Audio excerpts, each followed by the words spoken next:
A menudo queremos persuadir a las personas para que estén de acuerdo con nosotros. Hay muchas maneras de hacer esto, pero una de las más efectivas es construir sobre aquellas creencias que ya tenemos en común. Y sobre la base de ese terreno común, podemos tratar de convencerlos de otros asuntos. En muchos aspectos, esto es lo que hizo el autor del libro de Hebreos. Le escribió a una iglesia que estaba tentada a buscar seguridad de la persecución, regresando a las enseñanzas sostenidas por su comunidad judía local. Por lo tanto, para persuadirlos a permanecer fieles a Cristo, construyó un caso tanto como pudo sobre la base de las creencias que él y su audiencia tenían en común. Esta es la segunda lección de nuestra serie, El libro de Hebreos, y la hemos titulado Contenido y Estructura. En esta lección veremos cómo el autor de Hebreos siguió esta estrategia persuasiva para exhortar a su audiencia a renovar su compromiso con Cristo. Nuestra lección sobre el contenido y la estructura de Hebreos se dividirá en dos partes. En primer lugar, veremos el contenido recurrente que aparece en cada división principal del libro. En segundo lugar, exploraremos la estructura retórica de Hebreos. Cómo el autor tejió estos elementos recurrentes en presentaciones persuasivas. Veamos primero el contenido recurrente de Hebreos. En nuestra lección anterior, resumimos el propósito general del libro de Hebreos de esta manera. El autor de Hebreos escribió para exhortar a su audiencia a rechazar las enseñanzas judías locales y a permanecer fieles a Jesús. En este punto de nuestra lección, queremos ver cómo el autor logra su propósito al usar elementos similares una y otra vez. Una mirada más cercana al contenido recurrente de Hebreos revela que el autor cumplió su propósito general mediante la repetición de tres elementos principales. En primer lugar, llamó la atención sobre el hecho de que la historia había llegado a sus últimos días en Jesús. En segundo lugar, se presentó el apoyo en el Antiguo Testamento para esta creencia. Y en tercer lugar, le ofreció a su audiencia una serie de exhortaciones a perseverar en su fe cristiana. Comencemos con la creencia del autor de que los últimos días ya habían llegado en Jesús. Generalmente, cuando los seguidores de Cristo escuchamos la expresión los últimos días, nuestras mentes se imaginan los acontecimientos que ocurrirían al regreso de Cristo en gloria. Muchos de nosotros pasamos una gran cantidad de tiempo y esfuerzo tratando de entender eventos como la Gran Tribulación, el rapto y el milenio. Pero cuando hablamos de los últimos días, en el libro de Hebreos, tenemos en mente algo que es mucho más amplio a solo los acontecimientos relacionados con la segunda venida de Cristo. Los teólogos cristianos a menudo llaman a la enseñanza de la Biblia de los últimos días escatología. Este término técnico se deriva de la palabra griega eschatos, que significa último, final o postrero. Curiosamente, esta terminología del Nuevo Testamento aparece en el Antiguo Testamento tan pronto como se habla de los postreros días en Deuteronomio capítulo 4, versículo 30.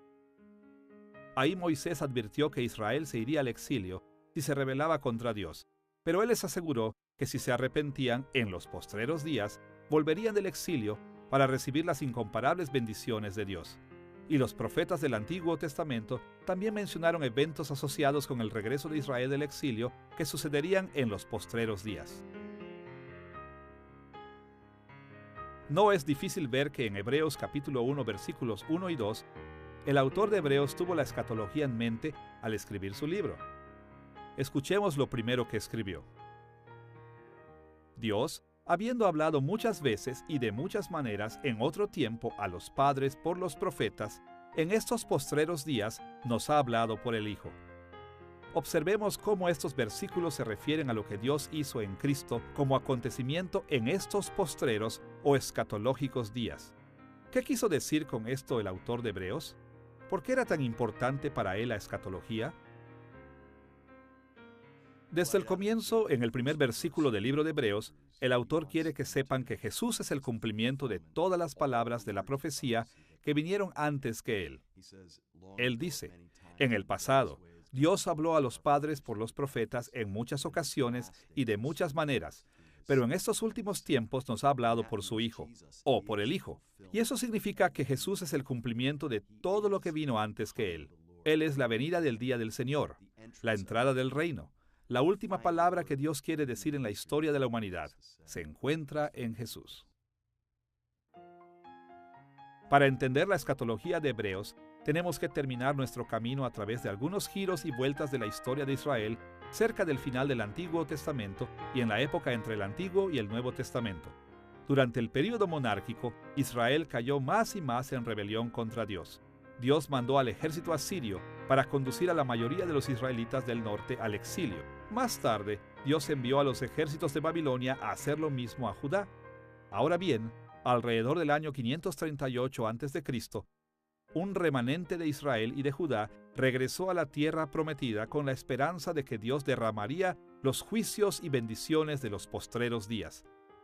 Pero el arrepentimiento a gran escala nunca sucedió, y como resultado, Israel estuvo condenado a sufrir durante 5 siglos bajo la tiranía de los medos y persas, los griegos y finalmente bajo el Imperio Romano.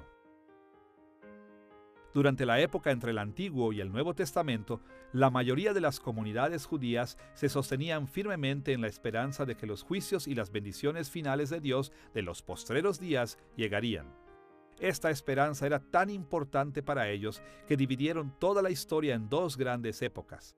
Se habló de la época en la que vivieron como esta era, la era de pecado que dio como resultado el fracaso y el exilio de Israel.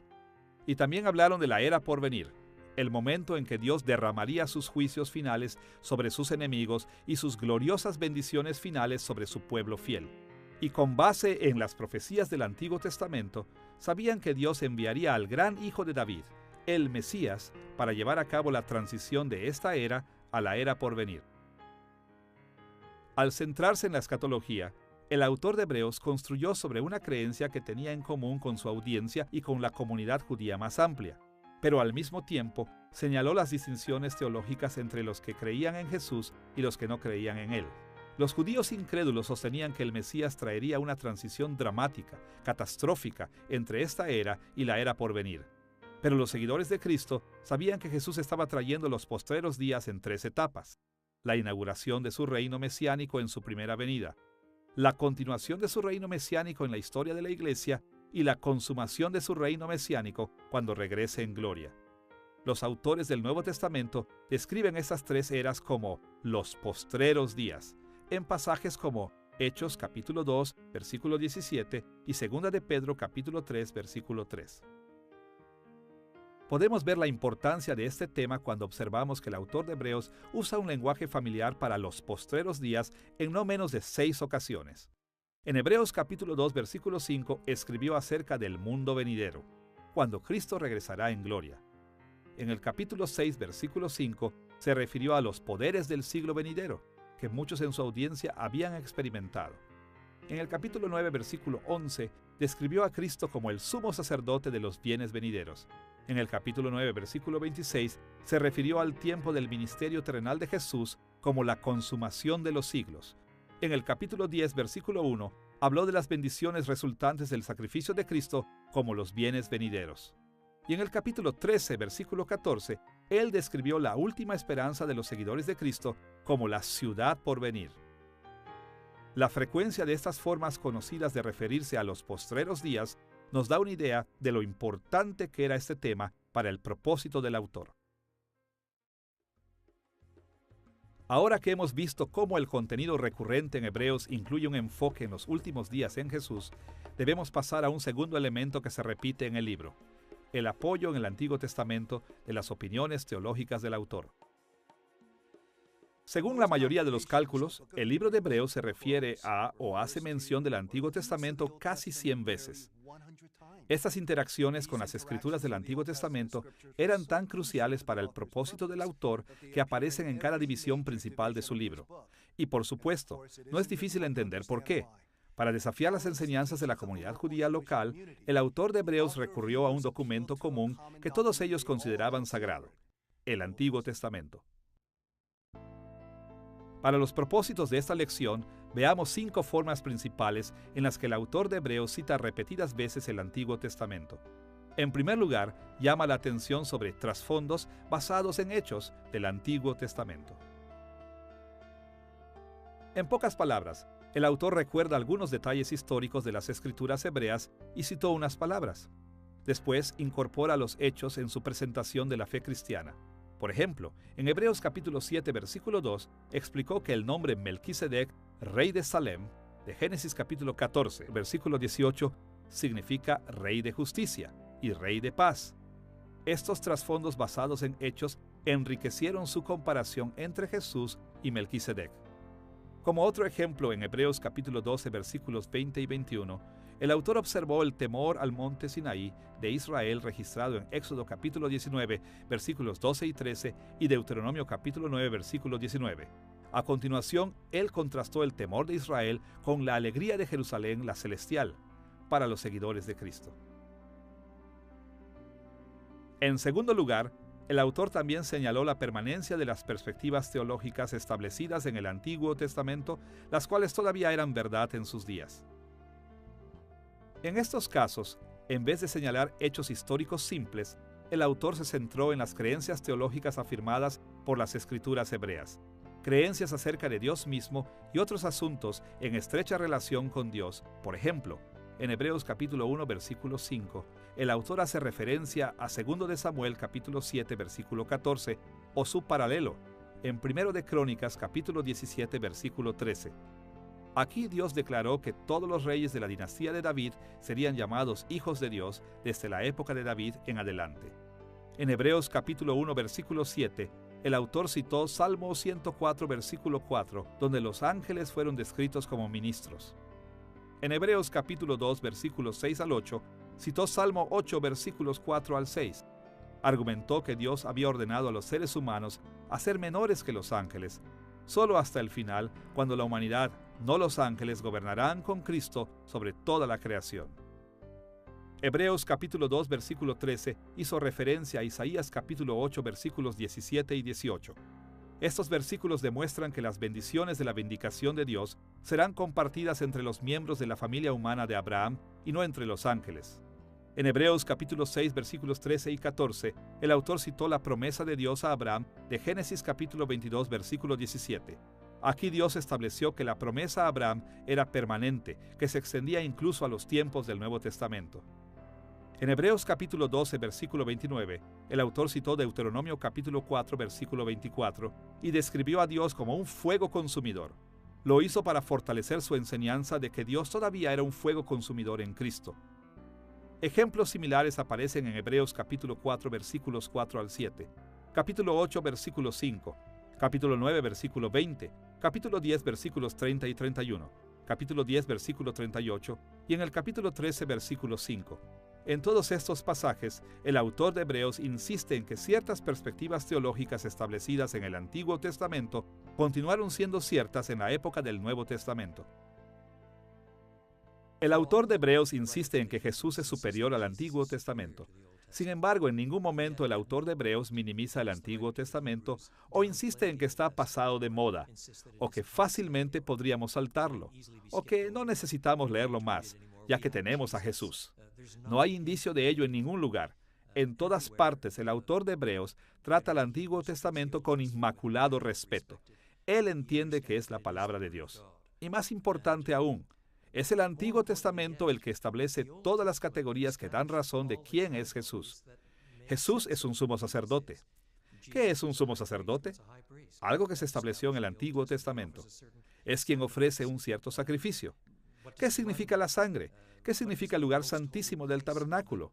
En Hebreos es el tabernáculo celestial, pero ya había sido establecido como una categoría por el tabernáculo terrenal y luego el templo de Salomón. Así que muchas de las categorías, incluso a nivel de comportamiento personal, son establecidas por el sello distintivo de la fe del Antiguo Testamento. Por ejemplo, Hebreos capítulo 11, o el mal ejemplo de los que cayeron en el desierto al final de Hebreos capítulo 3. Todo esto es esbozado desde el Antiguo Testamento. En tercer lugar, el autor de Hebreos también observó obligaciones morales permanentes. En estos casos, el autor señaló que Dios había puesto ciertos requisitos morales para su pueblo en los tiempos del Antiguo Testamento, y estas obligaciones debían permanecer como estándares para el pueblo de Dios en la época del Nuevo Testamento. Por ejemplo, en Hebreos capítulo 3, versículos 7 al 15, indicó que Salmo 95, versículos 7 al 11, le enseñó a Israel a no rebelarse en contra de Dios. Hebreos capítulo 12, versículos 5 y 6 demostró que Proverbios 3, versículos 11 y 12 instó a Israel a no desanimarse cuando Dios los disciplinaba. Hebreos capítulo 12, versículo 13 dio instrucciones a su audiencia a seguir Proverbios capítulo 4, versículo 26 y adherirse al camino de la rectitud. Y en Hebreos capítulo 13, versículo 6, citando Salmo 118, versículos 6 y 7, el autor instó a su audiencia a confesar su confianza en Dios. Todas estas referencias señalaron que las obligaciones morales del Antiguo Testamento siguen estando vigentes para los seguidores de Cristo.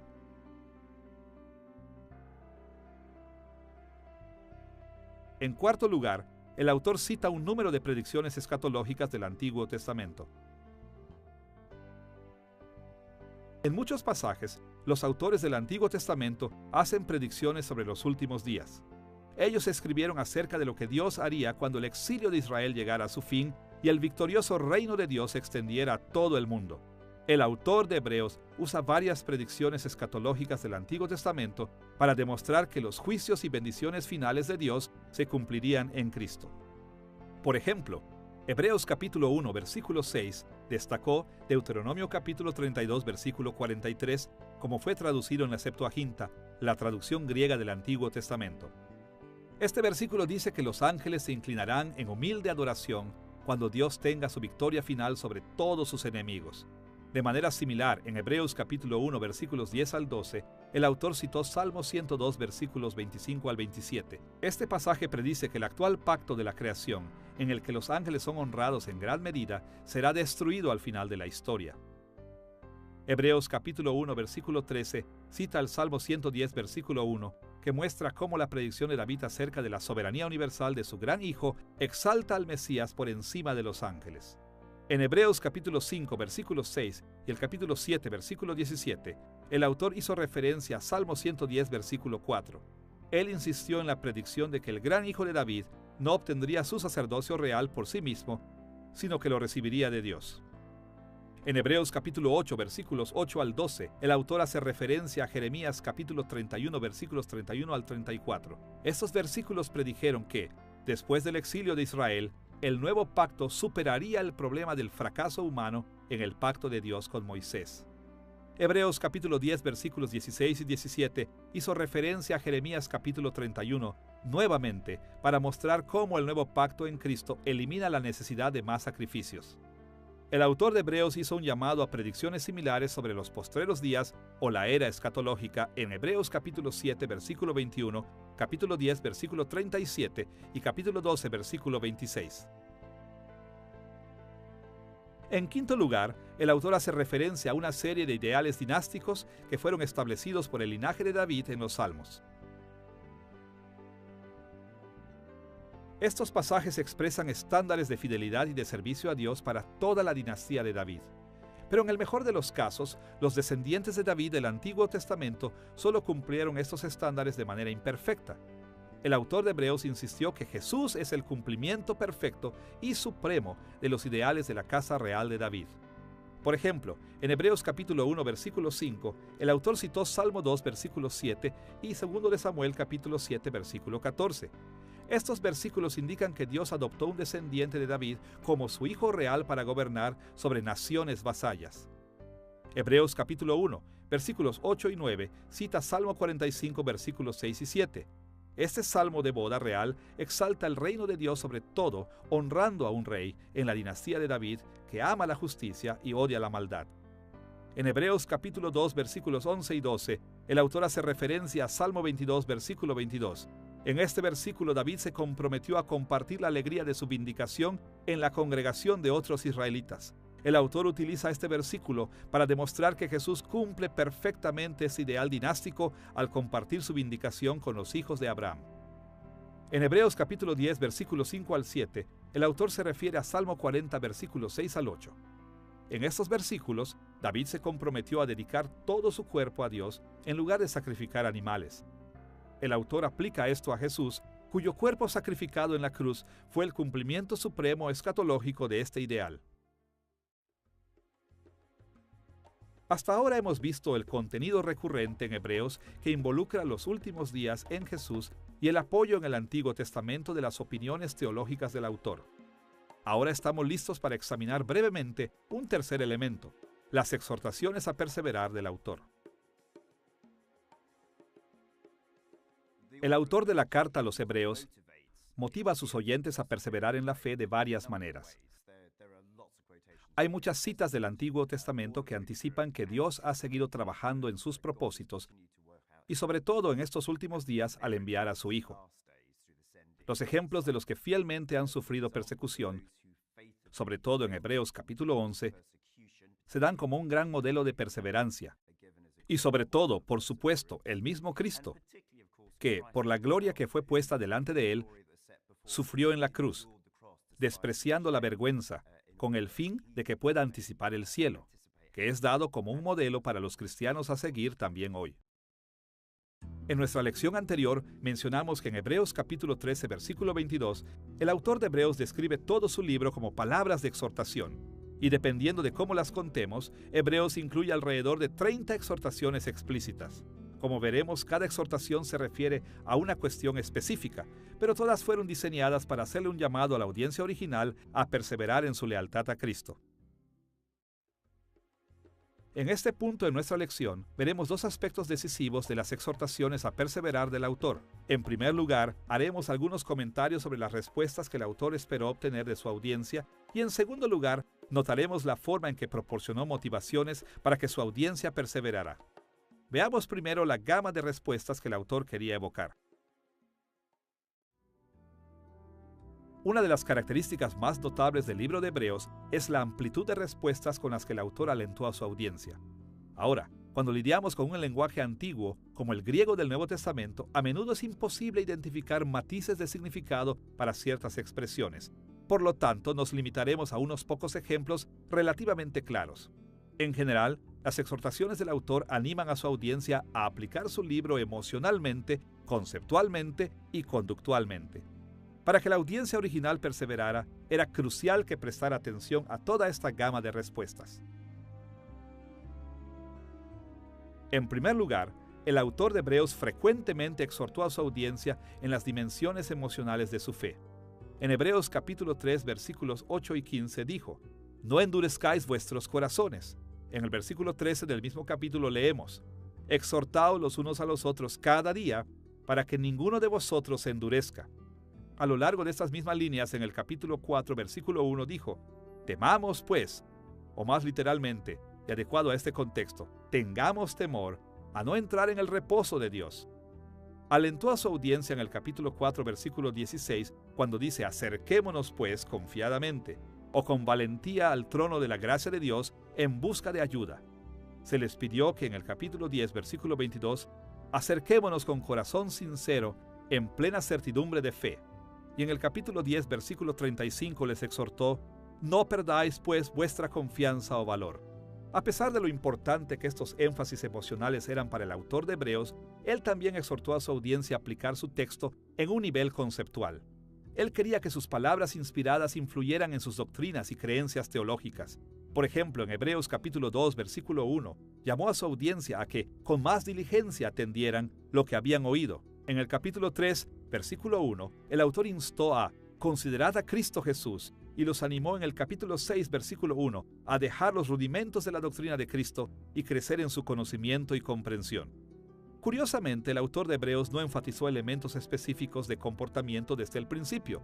Sin duda, sus exhortaciones por lo general tenían implicaciones de comportamiento, pero la mayoría de sus exhortaciones de conductas explícitas aparecen hacia el final de su libro. En Hebreos capítulo 12, versículo 16, exhortó a su audiencia a que no haya algún fornicario. Y en el capítulo 13, versículos 1 al 19, abordó temas como la hospitalidad, el matrimonio, el profesar el nombre de Cristo y el hacer el bien. Esta gama de exhortaciones ilustra una variedad de formas en que el autor de Hebreos quería que su audiencia respondiera a su libro. Claramente tenían que ser conscientes de sus emociones, conceptos y comportamientos si iban a perseverar en el servicio fiel a Cristo. Hemos visto que las exhortaciones a perseverar del autor de Hebreos evocaron una gama de respuestas. Ahora observemos cómo el autor presenta motivaciones tanto positivas como negativas para fomentar la perseverancia. Por un lado, el autor estrechamente asoció muchas de sus exhortaciones con motivaciones positivas. Por ejemplo, en Hebreos capítulo 4, versículos 13 al 16, se refirió a recibir la gracia y la ayuda de Cristo. Y en el capítulo 13, versículo 16, trató de motivar a su audiencia con el conocimiento de que ciertas acciones agradan a Dios. Una y otra vez, el autor de Hebreos ofreció recompensas eternas como motivación para una vida fiel. En Hebreos capítulo 10, versículo 35, por ejemplo, dijo: «No perdáis, pues, vuestra confianza, que tiene grande galardón». Por otro lado, sin embargo, el autor de Hebreos a menudo usa motivaciones negativas para exhortar a su audiencia. Estas exhortaciones eran principalmente amenazas y advertencias de juicio divino. Por ejemplo, en Hebreos capítulo 2, versículos 2 y 3, él dijo que los que desobedecieron a los ángeles fueron castigados. Entonces, ¿cómo podría cualquier persona que ignora la palabra de salvación en Cristo esperar escapar del juicio de Dios? En el capítulo 6, versículos 4 al 8, advirtió que toda persona que ha caído está próxima a ser maldecida. En el capítulo 10, versículos 26 al 31, advirtió de una horrenda expectación de juicio y de hervor de fuego que ha de devorar a los adversarios. Uno de los grandes temas del libro de Hebreos es la necesidad de perseverar. No se puede leer el libro de Hebreos con sus advertencias y sus exhortaciones y no apoyar al autor diciéndoles cómo él realmente les predica, que tienen que perseverar, que necesitan seguir adelante, que necesitan no dar marcha atrás, sino seguir adelante en la vida cristiana. Ahora, ¿cómo lo hace? Bueno, creo que lo que hace es equilibrar muy bien ambos, estímulos y advertencias. Y estos son una especie de dos caras de la misma moneda. Una y otra vez, en términos de estímulo, el libro de Hebreos es famoso por sus contrastes entre Cristo y las figuras del Antiguo Testamento, la gente, los pactos. Él es más grande que Moisés. Aporta un mayor descanso. Él es un sacerdote mayor. Él tiene un mejor sacrificio. La otra cara son también las advertencias. La función de las advertencias en el libro de Hebreos es alertar al público cristiano y a los lectores a decir: si no perseveramos, si quitamos nuestros ojos de Cristo, si no continuamos caminando con Él y lo buscamos a Él, tomando en cuenta quién es Él, tomando en cuenta que Él está en todo su esplendor y la gloria, que Él es el Señor de la gloria, el gran sumo sacerdote que ha venido, tomando en cuenta todo eso, entonces fuera de Él no hay salvación. Así, los dos juntos dan el incentivo positivo, así como una especie de refuerzo negativo para mantenernos corriendo la carrera, mantener los ojos puestos en Jesús, el autor y consumador de nuestra fe. Las amenazas de juicio en contra de la audiencia de Hebreos a menudo turban a los intérpretes porque suenan como si los verdaderos creyentes pudieran perder su salvación. Por esta razón, estas porciones de Hebreos a menudo han sido campos de batalla entre los cristianos que sostienen un punto de vista u otro sobre este tema. Aunque el tiempo no nos permitirá discutir esta cuestión teológica en profundidad aquí, seguirá siendo de ayuda a comentar dos aspectos importantes de este problema. En primer lugar, hay que tener en cuenta que el libro de Hebreos no es una teología sistemática técnica. Con esto queremos decir que a menudo las Escrituras usan terminología, incluso terminología acerca de la salvación, con más variedad que los teólogos cristianos y las tradiciones teológicas. De hecho, todas las ramas de la Iglesia tienden a utilizar ciertos términos teológicos de manera más estrecha que las diversas formas que se usan en las Escrituras. Esta práctica es casi inevitable si esperamos tener sistemas teológicos que no sean confusos. Sin embargo, este enfoque también es peligroso porque es fácil de leer nuestras propias definiciones estrechas de términos y expresiones en un libro como Hebreos. Este peligro es especialmente evidente cuando se trata de comprender la forma en que el autor de Hebreos describe a aquellos que se vuelven apóstatas o que se alejan de Cristo. Por un lado, es útil tener en cuenta que el autor de Hebreos no dice que los apóstatas hayan sido justificados. En el Nuevo Testamento, este término se reserva para los verdaderos creyentes de manera consistente. Pero por otro lado, el autor de Hebreos hizo uso de algunos términos que los evangélicos a menudo reservan para los verdaderos creyentes únicamente, incluso si el Nuevo Testamento no lo hace. Por ejemplo, en Hebreos capítulo 6, versículos 4 al 6, el autor advirtió: aquellos que han sido una vez iluminados, que han saboreado el don celestial, que han tenido parte en el Espíritu Santo y que han experimentado la buena palabra de Dios y los poderes del mundo venidero, y después de todo esto se han apartado. La dificultad aquí es que muchos de nosotros usamos expresiones similares en nuestro vocabulario teológico técnico para describir a los verdaderos creyentes únicamente. Otros ejemplos están en Hebreos capítulo 10, versículo 29, donde se dice que los apóstatas son santificados por la sangre del pacto, o en el capítulo 10, versículo 32, que dice que habían sido iluminados. En realidad se utilizan descripciones similares en el Nuevo Testamento para los que participan en lo que los teólogos a menudo llaman la iglesia visible. Esto es claramente diferente de la iglesia invisible, o el cuerpo de verdaderos creyentes. La gente de la iglesia visible es la que es parte de la iglesia hacia el exterior, pero no necesariamente hacia el interior. Esta distinción dentro de la iglesia es similar a la forma en la que Romanos capítulo 2 versículos 28 y 29 distingue entre aquellos que solo eran judíos externamente, phaneros, en griego, con la externa circuncisión física, y aquellos que eran judíos internamente, kruptos, en griego, la circuncisión en el corazón. En segundo lugar, siempre debemos recordar que la amenaza del juicio divino por apostasía no es exclusiva de Hebreos. Por ejemplo, nos encontramos con advertencias similares en pasajes como 1 de Corintios capítulo 10, versículos 1 al 13 y 2 de Pedro capítulo 2, versículos 21 y 22. En general, el Nuevo Testamento enseña que los que tienen fe salvadora en Cristo perseveran hasta el fin. Pero los que rechazan a Cristo totalmente demuestran que su fe no era fe salvadora. Por el contrario, su fe era solamente lo que los teólogos a menudo llaman temporal o fe hipócrita. Como 1 de Juan capítulo 2 versículo 19 explica sobre los apóstatas: porque si hubiesen sido de nosotros, habrían permanecido con nosotros, pero salieron para que se manifestase que no todos son de nosotros. Cada vez que alguien se aleja de la fe cristiana, demuestra que en realidad no pertenece a la iglesia invisible. Hay 5 pasajes de advertencia en Hebreos. La mayoría de nosotros argumentamos y concluimos que estos 5 realmente tienen un buen punto, por lo que se puede decir que las advertencias, en plural, realmente tienen un propósito principal. Y pastoralmente, su propósito es bastante simple. Él quiere que todos los miembros de su congregación perseveren y sigan a Cristo. Ahora bien, hay un par de puntos que de verdad deben hablarse. Estas son advertencias reales, no son hipotéticas, no son hechas como una táctica para infundir miedo. Pero hay un punto que hay que recalcar, y es que se dirige a ellos como se dirigiría un pastor a una congregación el domingo por la mañana. Pero él no es omnisciente. No sabe el estado eterno de las almas de su congregación. Sabe que profesan a Cristo, pero en realidad, en la teología del Nuevo Testamento, solo el tiempo dirá. De hecho, vemos en el ejemplo de 1 de Juan capítulo 2 versículo 19 de los que abandonaron la fe, dejaron la comunidad de la fe y, al salir, lo que demostraron es que nunca fueron realmente uno de nosotros.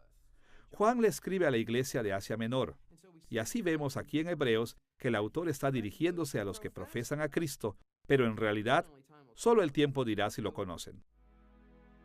En nuestra lección acerca del contenido y la estructura de Hebreos, hemos visto 3 elementos del contenido recurrente del libro. Ahora vayamos al segundo tema principal de nuestra lección, la estructura retórica del libro de Hebreos. Como vimos en nuestra lección anterior, la audiencia original del libro de Hebreos estaba enfrentando persecución.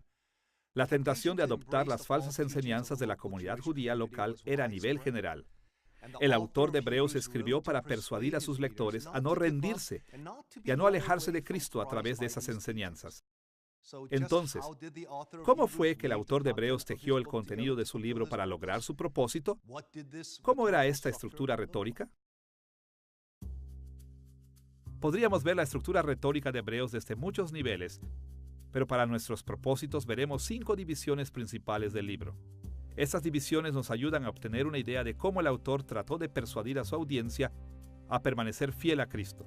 La primera división principal se enfoca en las creencias acerca de las revelaciones angelicales en el capítulo 1, versículo 1 al capítulo 2, versículo 18. La segunda división principal discute la autoridad de Moisés en el capítulo 3, versículo 1 al capítulo 4, versículo 13. La tercera división principal se centra en el sacerdocio real de Melquisedec en el capítulo 4, versículo 14 al capítulo 7, versículo 28. La cuarta división principal se concentra en el nuevo pacto en el capítulo 8, versículo 1 al capítulo 11, versículo 40. La quinta división principal trata de la perseverancia práctica en el capítulo 12, versículo 1 al capítulo 13, versículo 25. El autor de Hebreos usó cada una de estas divisiones principales para persuadir a su audiencia de permanecer fieles a Cristo, aún en medio del sufrimiento. Veamos primero cómo el libro de Hebreos trata las revelaciones angelicales en el capítulo 1, versículo 1 al capítulo 2, versículo 18. Como mencionamos en la lección anterior, una serie de escritos judíos de Qumran, así como libros como Efesios y Colosenses, indican que las comunidades judías del siglo I a menudo exaltaban a los ángeles como poderosas criaturas gloriosas que traían consigo revelaciones divinas a los seres humanos inferiores. Perspectivas de la comunidad judía local estaban arraigadas en los pasajes bíblicos, pero daban honor excesivo a los ángeles. Este honor exagerado para los ángeles planteó un serio desafío para los seguidores de Cristo. Después de todo el mundo sabía que Jesús era de carne y hueso, un ser humano. Entonces, ¿cómo podría alguien seguir lo que él decía en vez de las revelaciones de los ángeles? El autor de Hebreos respondió a este reto en 5 pasos. Primero, en Hebreos capítulo 1, versículos 1 al 4, escribió que su audiencia debería seguir a Jesús porque Jesús es la fuente suprema de revelación divina. El autor reconoció que Dios habló a través de ángeles y de otros medios a lo largo de la historia del Antiguo Testamento, pero insistió en que, como el divinamente designado sumo sacerdote real de los últimos días, Jesús trajo consigo revelación mucho más superior a cualquier revelación dada por medio de los ángeles. En el capítulo 1, versículos 5 al 14, el autor de Hebreos explica que Jesús es superior a los ángeles, porque solo Él es el Hijo mesiánico de Dios. Observó que Jesús cumplió con los ideales de la casa de David, y Jesús también cumplió la predicción de David de la victoria del Hijo mesiánico de Dios sobre todos los enemigos de Dios. En contraste, señaló que los ángeles no son más que espíritus enviados a servir a quienes heredan la salvación en Cristo. En el capítulo 2, versículos 1 al 4, el autor exhorta a su audiencia a prestar especial atención al gran mensaje de salvación anunciado primero por Jesús. Les recordó que la violación a los mensajes de los ángeles en el pasado recibió el justo castigo de Dios. Por lo tanto, sus lectores no debían pensar que era posible escapar del juicio de Dios si ignoraban la gran salvación revelada por Cristo, quien es nuestra salvación. Hebreos capítulo 2, versículos del 5 al 9, apoya la creencia en la supremacía de Cristo al explicar que Jesús es ahora gobernante sobre los ángeles. Y en el futuro, todos los creyentes reinarán sobre ellos con Él. El autor señaló que Dios puso a la humanidad un poco por debajo de los ángeles temporalmente, pero destinó a los seres humanos a gobernar sobre toda la creación en el mundo venidero. Esta gloria final dada a los seres humanos es anticipada en el actual reinado de Cristo en el cielo como real sumo sacerdote de Dios. Y por último, en Hebreos capítulo 2, versículos 10 al 18, el autor demostró que Jesús es descendiente de Abraham, y Jesús compartirá su gloria con los descendientes de Abraham, no con los ángeles.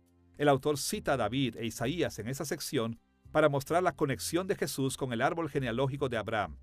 También explicó que Jesús, en su humanidad, rompió el poder del gran ángel caído, el diablo. Esto no era para liberar a los ángeles, sino para liberar a los descendientes de Abraham del temor a la muerte. La humanidad de Cristo lo hizo un misericordioso y fiel sumo sacerdote que expió los pecados de su pueblo. Después de haber visto cómo el autor de Hebreos trata con las enseñanzas judías sobre las revelaciones angelicales, debemos pasar a la segunda división principal de su libro. En Hebreos capítulo 3, versículo 1 al capítulo 4, versículo 13, él respondió a los desafíos acerca de la autoridad de Moisés. Ningún ser humano fue tan honrado en Israel como Moisés. Debido a la distinción que le es otorgada a Moisés, realmente no deberíamos sorprendernos de estas enseñanzas judías locales. Ellos desafiaron a la audiencia de Hebreos a obedecer todo lo que Dios había revelado a través de Moisés, pero sin tener en cuenta a Cristo. Como veremos en esta división, El autor de Hebreos honra a Moisés también. Sin embargo, a pesar de que Moisés fue fiel servidor de Dios, Jesús fue aún mayor, porque Él era el real sumo sacerdote de Dios de los últimos días. Esta parte del libro se divide en 3 secciones principales, cada una de las cuales tiene al menos una exhortación a mantener la autoridad de Jesús por encima de la autoridad de Moisés. En la primera sección, en Hebreos capítulo 3, versículos 1 al 6, le pide explícitamente a su audiencia de Hebreos a honrar a Jesús sobre Moisés. En esta sección se señala que Moisés construyó la casa de Dios, el tabernáculo, pero como hijo real de Dios, Jesús reina sobre la casa de Dios, la iglesia. Escuchemos Hebreos capítulo 3, versículos 1 al 3, donde el autor exhortó a su audiencia diciendo: Consideren a Jesús, apóstol y sumo sacerdote de la fe que profesamos. De hecho, Jesús ha sido estimado digno de mayor honor que Moisés. El autor insiste en que Jesús fue fiel a Dios como Moisés, pero Jesús era estimado digno de mayor honor. A raíz de estos versículos en el capítulo 3, versículos 7 al 19, el autor advirtió a su audiencia a que no endurecieran sus corazones y a la rebelión como los israelitas que se rebelaron contra Moisés. El autor apoya esta exhortación al señalar que la mayoría de los que siguieron a Moisés no entraron en la tierra prometida porque se rebelaron contra Dios. De la misma manera, los que siguen a Cristo serán participantes de Cristo solo si mantienen su convicción original con firmeza hasta el final. La incredulidad mantuvo a los israelitas fuera de la tierra prometida. La incredulidad hará lo mismo en Cristo. En Hebreos capítulo 4, versículos 1 al 13, el autor continúa con su comparación entre el seguir a Cristo y seguir a Moisés. Él exhortó a su audiencia a hacer todo lo posible para entrar en el reposo de Dios. Usando el Antiguo Testamento, explicó que entrar en el reposo de Dios está todavía en el futuro, por lo que deben tomar en serio cómo la palabra de Dios pone todo al descubierto delante de Él. Es Dios a quien deben rendir cuentas, y ellos deben tratar de entrar en su reposo y no imitar a Israel en el desierto. Después de abordar las revelaciones angelicales y la autoridad de Moisés, el autor de Hebreos desafió las enseñanzas judías locales sobre el sacerdocio real de Melquisedec en Hebreos capítulo 4, versículo 14, hasta el capítulo 7, versículo 28. En nuestra lección anterior mencionamos un texto llamado 11 Q Melquisedec o el Midrash de Melquisedec, descubierto en Qumran. Este texto describe a Melquisedec como una figura celestial que aparecería en los postreros días para ofrecer sacrificios expiatorios finales y para inaugurar el reino de Dios. Al parecer, algunas de las personas en la audiencia original estaban confundidas por este tipo de enseñanza. ¿Por qué deberían seguir a Jesús como el real sumo sacerdote de Dios en los últimos días, en lugar de esperar a Melquisedec? Por lo tanto, el autor de Hebreos demuestra que Jesús era el verdadero real sacerdote según el orden de Melquisedec. Esta división se desarrolla en 4 secciones. La primera y la tercera exhortan a la audiencia a poner a Cristo por encima de Melquisedec, mientras que la segunda y la cuarta demuestran el porqué de esto. En Hebreos capítulo 4, versículos 14 al 16, el autor presentó el tema de Melquisedec con una exhortación a su audiencia a mantenerse firmes en la fe que profesaban. Los animó subrayando que Jesús es un gran sumo sacerdote totalmente humano, sin pecado, que ascendió al cielo y hace posible que los creyentes reciban misericordia y gracia para ayudarlos en tiempos de necesidad. En el capítulo 5, versículo 1 al versículo 10, el autor de Hebreos explicó cómo Jesús estaba calificado para ser el real sumo sacerdote según el orden de Melquisedec. Jesús cumplió los requisitos para el sacerdocio a través de su obediencia y sufrimiento, pero no se promovió a sí mismo para este oficio. Al citar Salmo 2, versículo 7 y Salmo 110, versículo 4, el autor demostró que las esperanzas que Israel había puesto en Melquisedec en realidad se cumplirían con la dinastía de David. Así que Dios mismo designó a Jesús para ser el real sumo sacerdote según el orden de Melquisedec. Como tal, Jesús se convirtió en la fuente de salvación eterna para todos los que le obedecen. Hebreos capítulo 5, versículo 11 al capítulo 6, versículo 12, es una larga exhortación a la audiencia de Hebreos a ir más allá de las enseñanzas básicas y hacia la madurez. El autor admitió que su audiencia no podía comprender esa discusión acerca de Cristo y Melquisedec, pero los animó a madurar en su entendimiento para que no cayeran en la apostasía. Les advirtió que si perdían la fe en el único y real sumo sacerdote, ningún sacrificio por el pecado permanecería. El autor tenía grandes esperanzas puestas en su audiencia, pero ellos tenían que salir de su apatía e imitar a aquellos que habían tenido fe y perseverancia para heredar lo que Dios les había prometido. En Hebreos capítulo 6, versículo 13 al capítulo 7, versículo 28, el autor continuó su discusión acerca de Jesús como el cumplimiento del sacerdocio real de Melquisedec. En específico, explicó que el sacerdocio real de Jesús sustituyó o superó al sacerdocio levítico. Cuando Hebreos fue escrito, los servicios continuaron en el templo de Jerusalén. Este hecho representó un serio reto para la creencia cristiana de que la muerte de Jesús había hecho que se terminara la necesidad de sacrificios levíticos en el templo. Para responder a este reto, el autor se basó en las creencias locales judías que decían que Melquisedec terminaría todos los sacrificios en los postreros días. Pero por el juramento de Dios en Salmo 110, versículo 4, concluyó que Jesús, el gran hijo de David, era el sacerdote real eterno de la orden de Melquisedec. Por lo tanto, Jesús fue quien terminó el sistema sacrificial levítico. Para demostrar la superioridad de Jesús al sacerdocio levítico, el autor también observó que en Génesis capítulo 14, versículo 20, Abraham pagó un diezmo, demostrando que Melquisedec era su superior. Por lo tanto, Leví, el descendiente de Abraham, hizo lo mismo de manera simbólica a través de Abraham. Así que era adecuado para Cristo, como sumo sacerdote real de la orden de Melquisedec, sustituir el sacerdocio levítico. Los sacrificios levíticos nunca podrían traer expiación total, pero en cumplimiento del sacerdocio real de Melquisedec, Cristo realizó una sola expiación, una vez y para siempre. Una de las porciones más favoritas del libro de los Hebreos para los predicadores y maestros es la comparación con Melquisedec, el casi desconocido sacerdote del Antiguo Testamento. Pero antes, él hace una comparación con el sacerdocio de Aarón, de los levitas. Primeramente, él hace el contraste siguiente. El sacerdocio de Aarón era hereditario, o sea, de padre a hijo, y de la tribu de Leví. El sacerdocio de Jesús no es así, pues no tiene herencia en los levitas, pues era de la tribu de David, Judea. Segundo, que el sacerdocio de Aarón, como eran hombres que perecían, pues pasaban de padre a hijo. Jesús, contraste, como Él es eterno, el sacerdocio es para siempre, o sea, que Él sigue siendo el mismo sacerdocio. Y eso es lo que Él está enfatizando, que Jesús es un sacerdote de ese índole, que no tiene derecho humano a ser sacerdote, pero que entra en la historia como un sacerdote escogido por Dios y que luego desaparece, como lo hace Jesús, que sube al cielo al final de su ministerio terrenal, claro, después de su resurrección. Existen dos sacerdocios mencionados en la carta a los Hebreos. Uno es el sacerdocio tradicional que inició desde Aarón y fue llevado a cabo por la tribu de Leví, el sacerdocio levítico. Y también estaba el muy inusual sacerdocio de Melquisedec, que aparece en la historia patriarcal temprana. Él era un sumo sacerdote del Señor en la época de Abraham.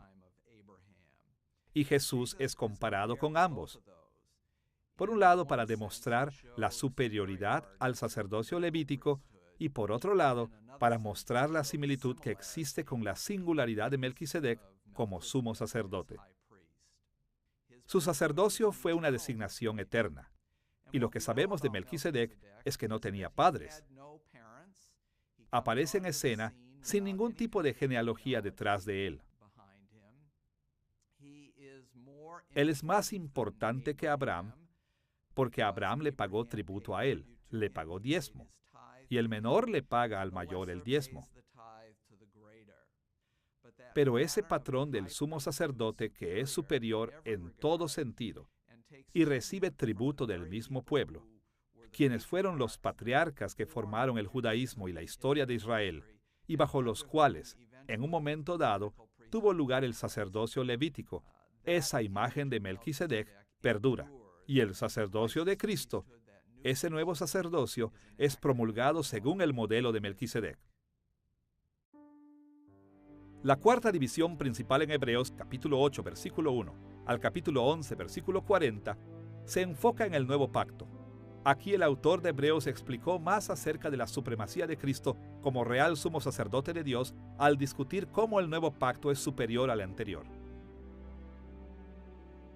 El término nuevo pacto proviene de Jeremías capítulo 31, versículo 31.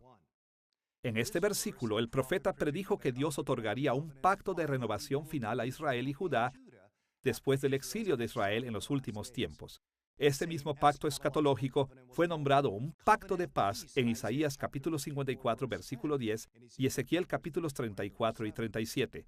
Así que, en este momento, el autor de Hebreos pasó de su discusión de Melquisedec en los últimos días a la discusión del nuevo pacto. Esta división de Hebreos consta de 8 secciones principales. La primera, Hebreos capítulo 8, versículos 1 al 13, presenta la idea de que Jesús es el mediador del nuevo pacto como real sumo sacerdote en el cielo. En los versículos 1 y 2, el autor afirma de manera explícita lo que él llama el punto principal de lo que él está diciendo. Él explicó que Cristo, el real sumo sacerdote, está en el cielo sirviendo en aquel verdadero tabernáculo que levantó el Señor y no el hombre. En otras palabras, el sacerdocio levítico cumplió ese papel en el mundo, pero su sacerdocio estaba basado en la ley. En el Antiguo Testamento, el pacto con Moisés estableció el sacerdocio levítico terrenal, pero fracasó por los pecados de Israel. En contraste con esto, el nuevo pacto en Jeremías capítulo 31 no puede fallar porque, como dice Hebreos capítulo 8, versículo 6, este es establecido sobre mejores promesas. Estas mejores promesas ofrecen la transformación completa del pueblo de Dios y el perdón final eterno de sus pecados. En Hebreos capítulo 9, versículos 1 al 28, el autor reflexionó sobre el hecho de que el sacerdocio real celestial de Jesús es superior al sacerdocio levítico.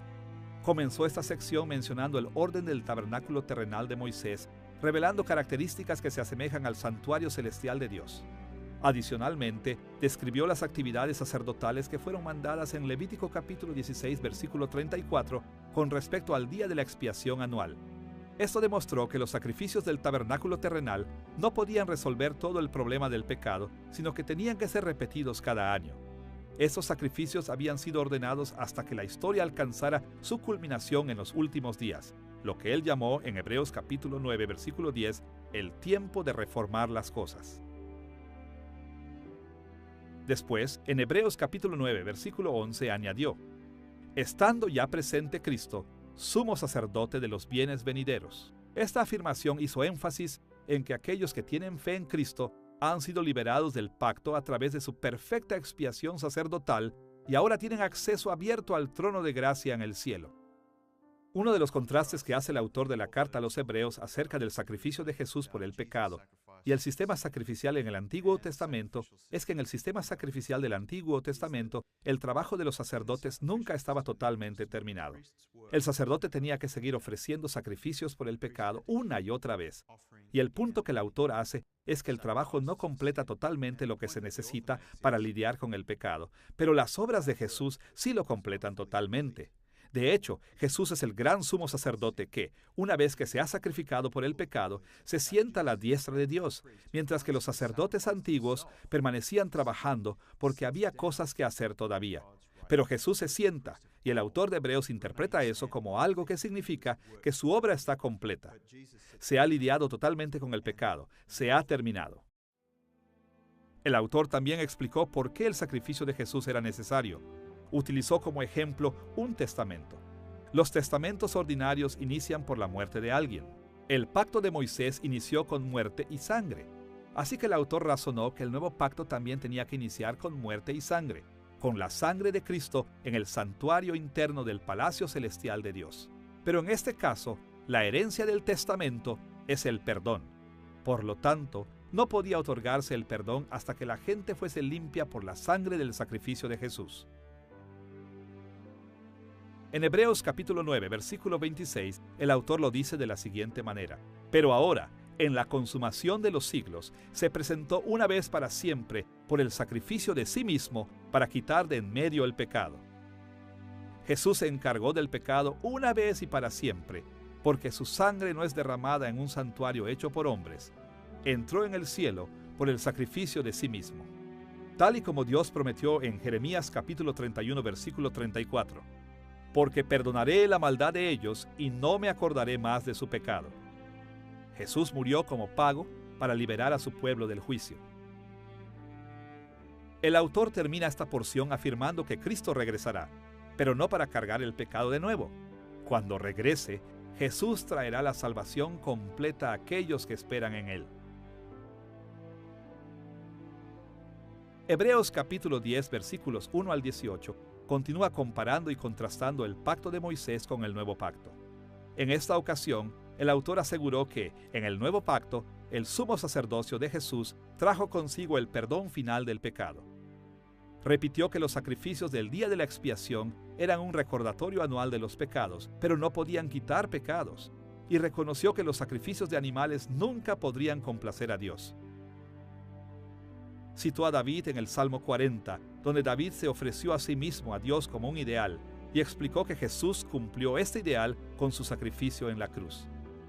Mientras que los sacrificios levíticos no podían lograr el perdón final de los pecados, la predicción de Jeremías de un nuevo pacto prometía que Dios perdonaría los pecados de su pueblo para siempre. Jesús logró eso, así que ya no hay necesidad de sacrificios de animales. Hebreos capítulo 10, versículos 19 al 23 es la primera de 4 secciones de exhortaciones. Primero, el autor llamó a su audiencia a acercarse a Dios y aferrarse a su esperanza. Explicó que Cristo, a través de su sangre, había abierto el camino al lugar santísimo. Ahora bien, como el versículo 23 nos lo dice, podían mantenerse firmes, sin fluctuar la profesión de su esperanza, porque fiel es el que prometió. En el capítulo 10, versículos 24 al 31, el autor también exhortó a su audiencia a animarse los unos a los otros, al amor y buenas obras.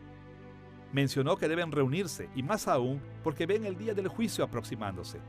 Después les explicó lo severo del juicio que le espera a aquellos que pisotearan al Hijo de Dios, que tratan la sangre del pacto como si no fuera santa y que insultan al Espíritu de gracia. Como él dijo, Dios juzgará a su propio pueblo.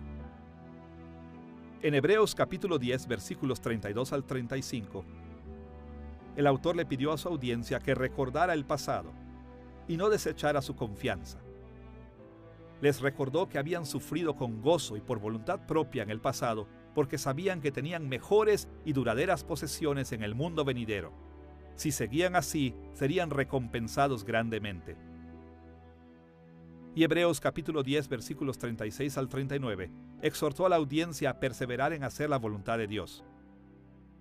Él apoyó esta exhortación recordándoles que Dios viene a traer juicio final y bendiciones. Les advirtió que a Dios no le agradan aquellos que se alejan del vivir en la fe. Pero en Hebreos capítulo 10, versículo 39 añadió: pero nosotros no somos de los que retroceden para perdición, sino de los que tienen fe para preservación del alma. Bueno, es obvio que todos estos creyentes judíos están cansados, están agotados, están siendo perseguidos. ¿Cuán relevante es esto para los cristianos de todo el mundo y a lo largo de la historia de la iglesia? Estaban cansados y su fe estaba vacilando. Sus casas habían sido saqueadas. No había habido persecución hasta el punto de martirio todavía, pero parecía estar en el horizonte. Y por lo tanto, había muchos desafíos en su fe, muchas razones para arrojar la toalla y volver a sus viejas costumbres. Y el autor les escribe, animándolos a permanecer fieles al nuevo pacto en el que ahora ellos creen en Jesús. Siguiendo esta serie de exhortaciones, en el capítulo 11, versículos 1 al 40, el autor se enfocó en la fe salvadora. Ya hemos mencionado que la audiencia de Hebreos había soportado persecución en el pasado y enfrentaban la posibilidad de enfrentar aún más. Así que el autor los animó a tener una fe que no se retira frente a los problemas. Entonces ilustró lo que quería decir con una larga lista de figuras de la historia del Antiguo Testamento que permanecieron fieles cuando enfrentaron dificultad. Durante sus vidas, estos fieles no recibieron lo que se les había prometido, porque la promesa de Dios era para tiempos futuros. Pero como explicó el autor de Hebreos, tomarán parte, al igual que el autor y su audiencia, en la perfección de su persona cuando Cristo regrese.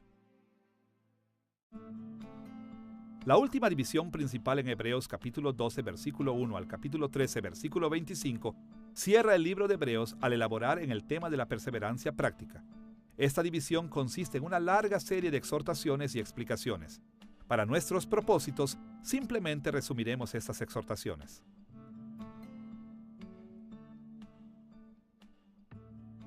Al acercarse el cierre del libro, el autor de Hebreos enlistó rápidamente muchas exhortaciones diferentes acerca de diferentes áreas de la vida.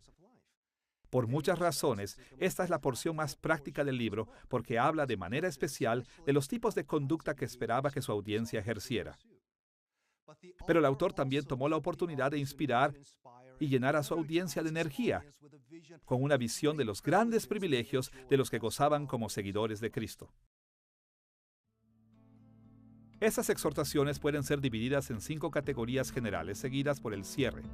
En Hebreos capítulo 12, versículos 1 al 3, el autor exhortó a su audiencia a correr con paciencia la carrera. Podían hacer esto desechando el pecado y enfocándose en Cristo, quien hizo lo mismo.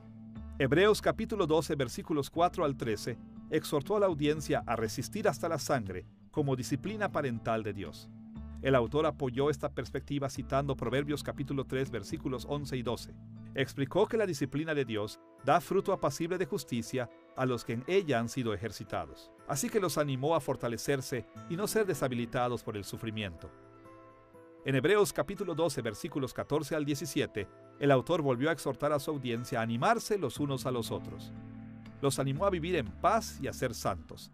Debían asegurarse de que nadie se quedara corto o se volviera inmoral sexualmente. Ilustró lo importante que era esto al hacer referencia a Esaú, quien no pudo revertir el haber dado sus derechos de herencia.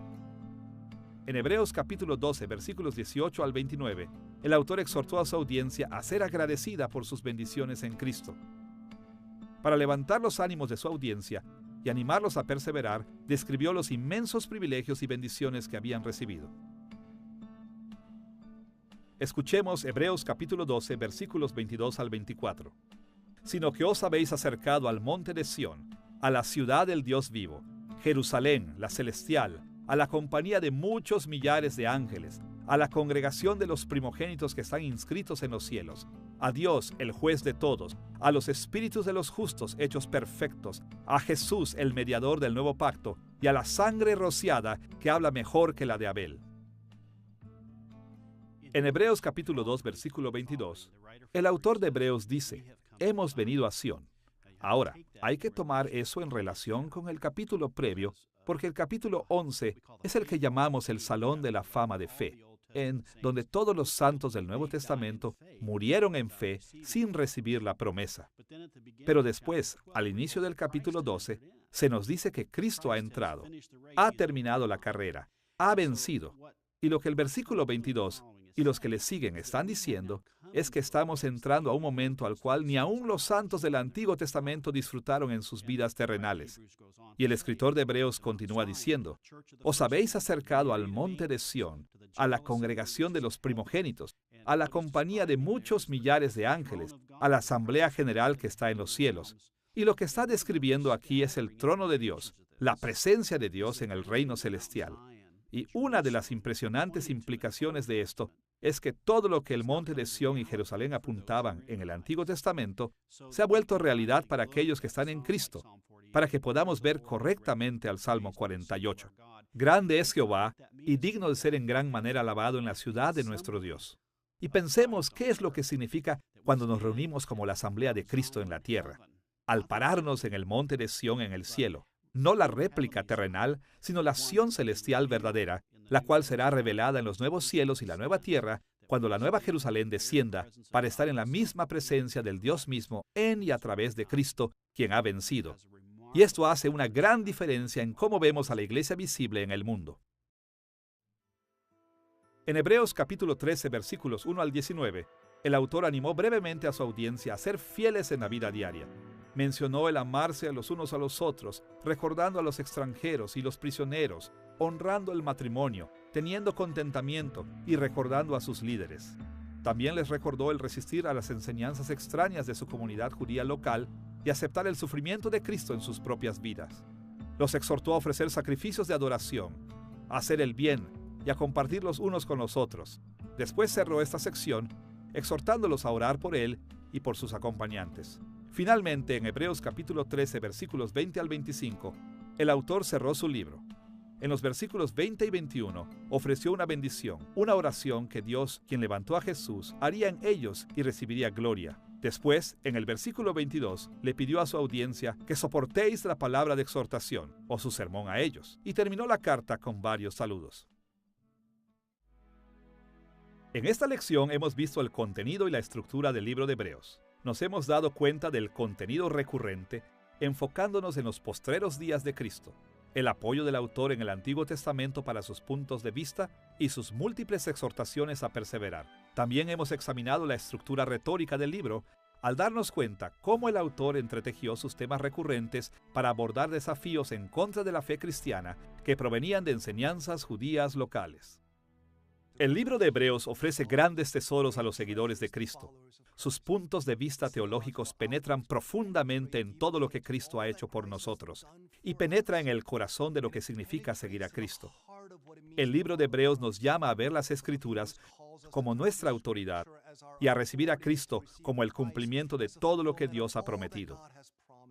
Y nos exhorta a amar y a servir a Cristo con corazones agradecidos hasta que llegue aquel día en el que recibiremos el reino que Él está preparando para nosotros, el único reino que jamás será sacudido.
Muchas ocasiones y de muchas maneras, pero en estos últimos tiempos nos ha hablado por su Hijo, o por el Hijo, y eso significa que Jesús es el cumplimiento de todo lo que vino antes que Él.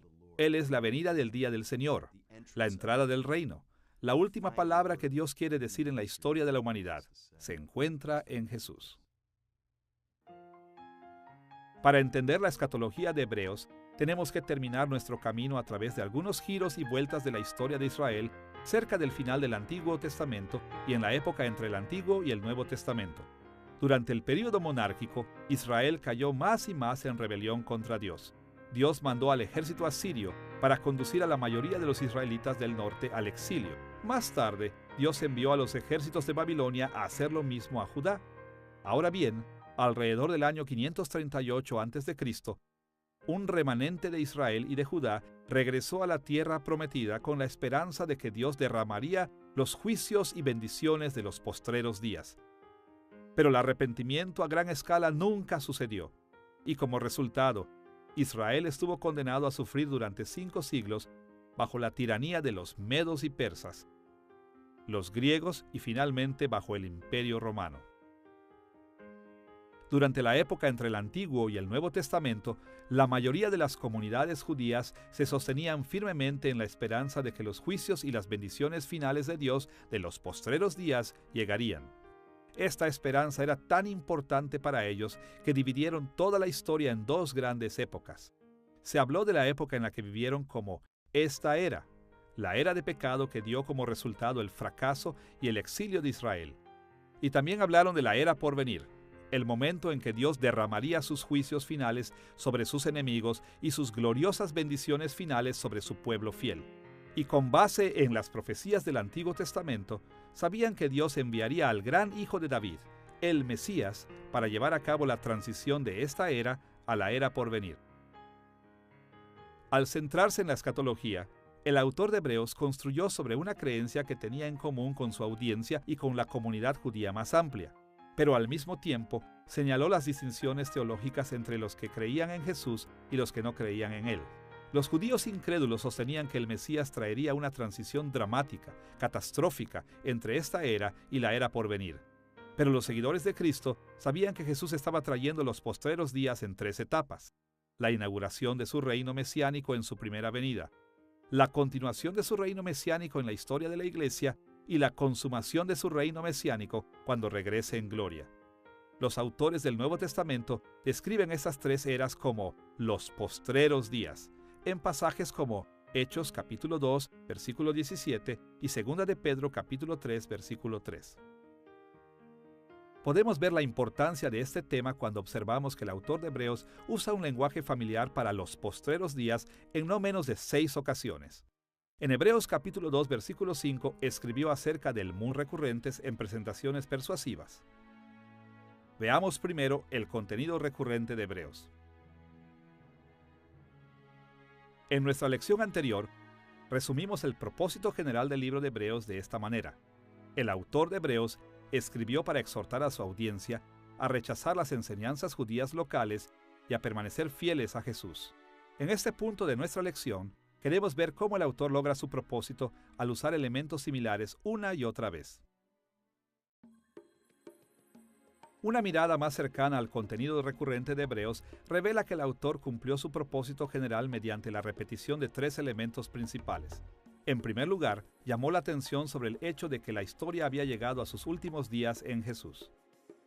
En segundo lugar, se presentó el apoyo en el Antiguo Testamento para esta creencia.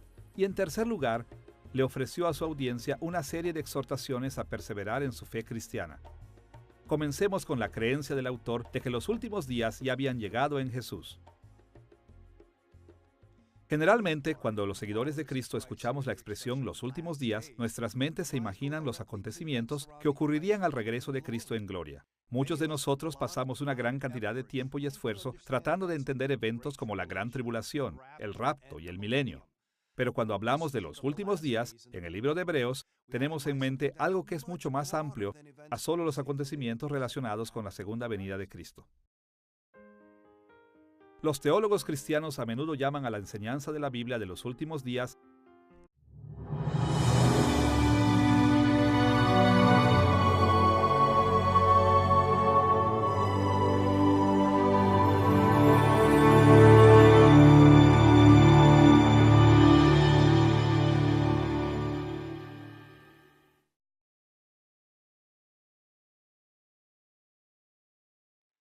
A menudo queremos persuadir a las personas para que estén de acuerdo con nosotros. Hay muchas maneras de hacer esto, pero una de las más efectivas es construir sobre aquellas creencias que ya tenemos en común. Y sobre la base de ese terreno común, podemos tratar de convencerlos de otros asuntos. En muchos aspectos, esto es lo que hizo el autor del libro de Hebreos. Le escribió a una iglesia que estaba tentada a buscar seguridad de la persecución, regresando a las enseñanzas sostenidas por su comunidad judía local. Por lo tanto, para persuadirlos a permanecer fieles a Cristo, construyó un caso tanto como pudo sobre la base de las creencias que él y su audiencia tenían en común. Esta es la segunda lección de nuestra serie, el libro de Hebreos, y la hemos titulado Contenido y Estructura. En esta lección veremos cómo el autor de Hebreos siguió esta estrategia persuasiva para exhortar a su audiencia a renovar su compromiso con Cristo. Nuestra lección sobre el contenido y la estructura de Hebreos se dividirá en dos partes. En primer lugar, veremos el contenido recurrente que aparece en cada división principal del libro. En segundo lugar, exploraremos la estructura retórica de Hebreos. Cómo el autor tejió estos elementos de escatología.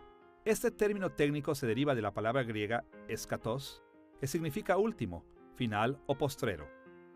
Curiosamente, esta terminología del Nuevo Testamento aparece en el Antiguo Testamento tan pronto como se habla de los postreros días en Deuteronomio capítulo 4, versículo 30.